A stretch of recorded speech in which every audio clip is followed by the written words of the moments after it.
भारत पाक संबंधों में आज हम क्रिकेट कूटनीति और राष्ट्रपति मुशर्रफ जब दिल्ली आए थे तो क्या चर्चाएं हुई उनके बारे में विचार करें। क्रिकेट कूटनीति और राष्ट्रपति मुशर्रफ दिल्ली में।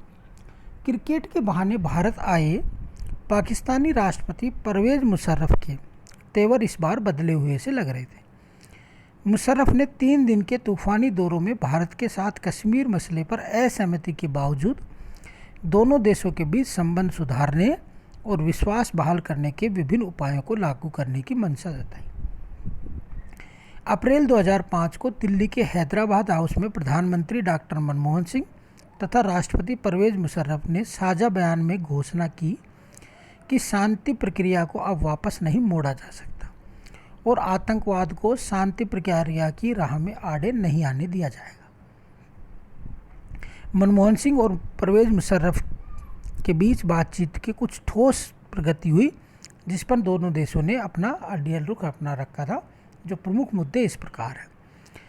पहला है जम्मू कश्मीर। पाकिस्तान सीमा पर बंदिशों में ढील देने, सॉफ्ट बॉर्डर और श्रीनगर मुजफ्फराबाद बस सेवा के फेरे बढ़ाने पर सहमति। दूसरा आतंकवाद। पाकिस्तान ने कहा कि आतंकवाद को शांति प्रक्रिया में बाधा नहीं पहुंचाने देगा। तीसरा है व्यापार। संयुक्त आर्थिक आयोग गठित करने पर सहमति। संयुक्त व्यापार परिषद की जल्द बैठक। वाणिज्यिक दूतावास। मुंबई और कराची में साल के अंत में एक वाणिज्यिक दूतावास खोलना। नियंत्रण रेखा 740 किमी लंबी विभाजन रेखा को लचीला बनाने, श्रीनगर मुजफ्फराबाद बस सेवा बढ़ाने और कश्मीर के दोनों भागों के बीच व्यापार बढ़ाने के लिए ट्रकों को वहां आ जाने पर सहमति। खोखरापार मुनाबाव रेल संपर्क। इससे राजस्थान और सिंध एक दूसरे से जुड़ गए हैं। पहले यह मामला ठंडे बस्ते में पड़ा हुआ था। मुशर्रफ के वादे के अनुसार दिसंबर 2005 तक ये योजना पूरी कर दी गई। सियाचिन। दोनों नेता विश्व के इस सबसे ऊंचे समर क्षेत्र के मुद्दों को जल्दी सुलझाने पर सहमत हुए। पाक चाहता है कि भारत यहाँ से हट जाए, पर भारत ग्लेशियर में अपने कब्जे वाले क्षेत्र से हटना नहीं चाहता है। बगलिहार। पाकिस्तान चाहता है कि भारत जम्मू कश्मीर में चिनाब नदी पर 450 मेगावाट की बिजली परियोजना का निर्माण रोक दे। दोनों नेता आपसी बातचीत के जरिए इस मुद्दे को सुलझाने पर सहमत हुए। भारत पाक का बढ़ता संपर्क। भारत तथा पाकिस्तान के बीच तीसरा सड़क मार्ग 20 जनवरी 2006 को उस समय खुल गया जब अमृतसर व लाहौर के बीच बहुप्रतीक्षित बस सेवा प्रारंभ हुई। अमृतसर व ननकाना साहिब के बीच बस सेवा प्रारंभ हुई। अमृतसर ननकाना साहिब बस सेवा को प्रारंभ करके भारत व पाकिस्तान ने सीमा पार आने जाने का यह छठा मार्ग खोला। इसमें 4 सड़क व 2 रेल मार्ग थे। इससे पूर्व दिल्ली लाहौर के मध्य सदाए सरहद तथा श्रीनगर मुजफ्फराबाद के बीच कारवाई अमन की बस सेवाएं व लाहौर अटारी के बीच समझौता एक्सप्रेस रेलगाड़ी प्रचलित है। जुलाई 2006 को मुंबई ट्रेन विस्फोट, जिसमें 200 से ज़्यादा लोग मारे गए। पहली बार भारत ने शांति वार्ता शुरू होने के बाद स्पष्ट संकेत दिया कि वार्ता खतरे में पड़ गई। हवाना गुटनिरपेक्ष शिखर सम्मेलन में मनमोहन मुशर्रफ मुलाकात के बाद यह तय किया गया कि दोनों देश संयुक्त रूप से आतंक निरोधी तंत्र विकसित करेंगे तथा साथ ही दोनों देश जल्दी विदेश सचिव स्तर की वार्ता फिर से शुरू करेंगे।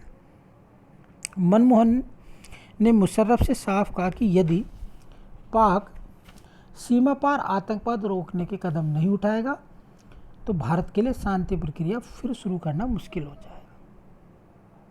आतंकवादी घटनाओं और तमाम तरह की बाधाओं के बावजूद दोनों देशों की सरकारें जिस तरह से बस और रेल संपर्क बहाल करने का साहस दिखा रही हैं, उससे तीर्थाटन, पर्यटन, व्यापार, सांस्कृतिक आदान प्रदान बढ़ेगा और अविश्वास की खाई अपने आप भरने लगेगी। जम्मू कश्मीर समस्या के समाधान के लिए एक नया 4 सूत्रीय फार्मूला पेश किया, जिसे भारत ने अस्वीकार बतलाया।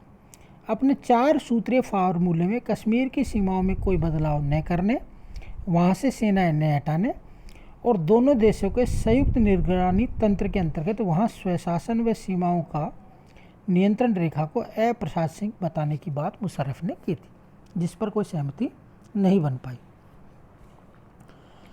प्रधानमंत्री मनमोहन सिंह की शर्म एल शेख में गुटनिरपेक्ष शिखर सम्मेलन से इतर पाकिस्तान के प्रधानमंत्री यूसुफ रजा गिलानी के साथ भी वार्ता हुई और नवंबर के आतंकी हमले के पश्चात भारत व पाकिस्तान के शीर्ष नेताओं में मुलाकात का यह दूसरा अवसर था।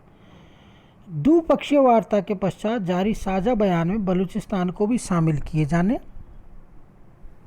के कारण विपक्षी दलों ने सरकार की आलोचना की। द्विपक्षीय वार्ता में दोनों प्रधानमंत्रियों ने यह तय किया कि दोनों देशों के मध्य विदेश सचिव आवश्यकता अनुसार मिलते रहेंगे तथा बातचीत के निष्कर्षों से विदेश मंत्रियों को अवगत कराते रहेंगे। इस्लामाबाद में संपन्न भारत पाक विदेश मंत्रियों की वार्ता से जैसी उम्मीद थी परिणाम भी वैसा ही सामने आया। बातचीत को लेकर भले ही भारत सरकार को सार्थक परिणाम निकालने की आस लगाए बैठी हो, लेकिन देश की जनता को यह पता था कि ऐसी बातचीत से न पहले कोई हल निकला है और न ही भविष्य में निकलने वाला है। दोनों देशों के करोड़ों लोग भले ही अमन और भाईचारे की बात सोचते हों, लेकिन पाकिस्तान के हुक्मरान कभी नहीं चाहेंगे कि दोनों देश दोस्ती की गाड़ी पर सवार हो। पाकिस्तान के विदेश मंत्री शाह महमूद कुरैशी संवाददाता सम्मेलन में जिस तरह भारत के खिलाफ बोले, उससे इस बात में कोई संदेह नहीं रह जाता कि पाकिस्तान बातचीत के अहम मुद्दों की बजाय हमेशा उन मुद्दों को उठाने की कोशिश करता है जिनका कोई औचित्य नहीं है। दोनों मुल्कों के बीच आज कोई अहम मुद्दा है तो वह आतंकवाद। जिस आतंकवाद से भारत वर्षों से झुलसता आ रहा है, वही आतंकवाद आज पाकिस्तान को भी अपने आगोश में ले चुका है। पाकिस्तान आए दिन अपने यहाँ होने वाले धमाकों से मरते लोगों की चिंता छोड़कर बातचीत में अगर फिर कश्मीर का राग अलापता है तो यह समझ लेना चाहिए कि वह अपनी हरकतों से बाज नहीं आना चाहता। यदि पाकिस्तान को अपने यहाँ होने वाली तबाही से ज़्यादा चिंता कश्मीर को लेकर है तो साफ है कि वह विश्व को सिर्फ यह दिखाने की नाकाम कोशिश कर रहा है कि वह बातचीत के द्वारा समस्याओं को सुलझाना चाहता है। पाकिस्तान हाशिम सईद और दाऊद इब्राहिम जैसे भारत के दुश्मनों को पनाह भी देता रहा है और अमन की दुआएं भी करता है। आगरा में शिखर वार्ता हो रही थी या लाहौर की बातचीत, ऐसे मौके पर पाकिस्तान अपना रंग दिखाकर बातचीत को सार्थक अंजाम तक पहुंचने ही नहीं देता। अब भारत सरकार को यह तय करना है कि वह पाकिस्तान के साथ ऐसी बातचीत करना चाहेगी या नहीं। मई 2003 के चुनाव में पाकिस्तान के प्रधानमंत्री नवाज शरीफ को प्राप्त मजबूत जनादेश के पश्चात प्रधानमंत्री मनमोहन सिंह ने अपने बधाई पत्र में पाकिस्तान की नई सरकार के साथ द्विपक्षीय संबंधों के नए अध्याय लिखने हेतु कार्य करने की इच्छा व्यक्त की। 26 मई 2014 को प्रधानमंत्री नरेंद्र मोदी ने अपने शपथ ग्रहण समारोह में पाकिस्तान के प्रधानमंत्री नवाज शरीफ को आमंत्रित किया, जिससे लगा कि दोनों देशों के बीच बातचीत एवं वार्ताओं का सिलसिला शुरू होगा। किंतु पाकिस्तानी हाई कमिश्नर द्वारा अलगाववादी हुर्रियत नेताओं से मुलाकात के बाद 25 अगस्त 2014 को इस्लामाबाद में होने वाली विदेश सचिव स्तर की बातचीत को भारत ने रोक दिया। भारत और पाकिस्तान के बीच संबंधों में होने वाली हर नई शुरुआत ढाक के 3 पाते साबित हो रही है। क्रिसमस के दिन प्रधानमंत्री नरेंद्र मोदी जब नवाज शरीफ को उनके जन्मदिन पर बधाई देने और उनकी नातिन की शादी पर आशीर्वाद देने अचानक लाहौर पहुंचे तो ये महीने भर चली उस अथक कूटनीतिक कवायद का निर्णायक पल साबित होता दिख रहा था, जिनसे गुजरते हुए दोनों देशों ने एक बार फिर बातचीत की प्रक्रिया में शामिल हो सकते थे।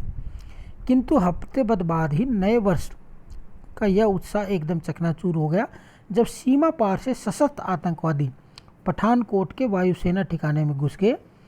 लगभग 72 घंटे तक चली लड़ाई में उन्हें मार दिया गया। इस दौरान उन्होंने भारत के 7 सुरक्षाकर्मियों को भी मौत की नींद सुला दिया। भारत पाक रिश्ते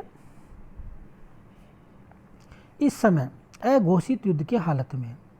जनवरी 2016 को पठानकोट वायुसेना के अड्डे पर आतंकी हमले और उड़ी में सैनिक कैंप पर आतंकवादी हमला करके पाकिस्तान ने भारत के जनमानस को ललकारा। 28-19 सितंबर 2016 की रात पाक के आतंकी ठिकानों को नष्ट करने के लिए नियंत्रण रेखा के पार भारतीय फौज को साहसिक सर्जिकल स्ट्राइक करनी पड़ी।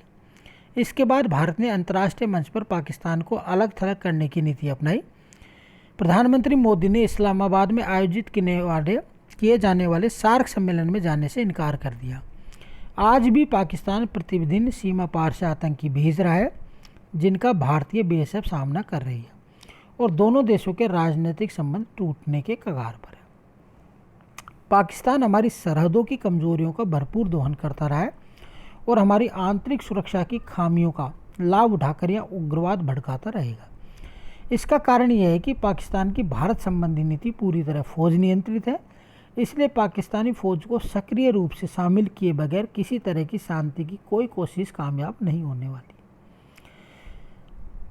निष्कर्षतः अब समय आ गया है कि भारत और पाकिस्तान अपने द्विपक्षीय तनावपूर्ण संबंधों को छोड़ते हुए विकास पर ध्यान केंद्रित करें। दोनों देशों को अपने शत्रुतापूर्ण संबंधों की कीमत आसियान, राष्ट्रमंडल, संयुक्त राष्ट्र सुरक्षा परिषद जैसे महत्वपूर्ण अंतर्राष्ट्रीय मंचों पर चुकानी पड़ रही है। दोनों इन मंचों पर एक दूसरे की टांग खिंचाई की रणनीति बनाते रहते हैं। नियंत्रण रेखा तथा अंतर्राष्ट्रीय सीमा पर भारतीय सैनिकों की हत्या किए जाने और घुसपैठ की घटनाओं के बाद भारत ने पाकिस्तान से यह भी जोर देकर कहा कि उसे नियंत्रण रेखा की पवित्रता बनाए रखने की आवश्यकता है और इस संदर्भ में इस बात का भी उल्लेख किया कि द्विपक्षीय संबंधों को आगे बढ़ाने के लिए नियंत्रण रेखा पर शांति व अमन चैन बनाए रखना जरूरी है। Thank you.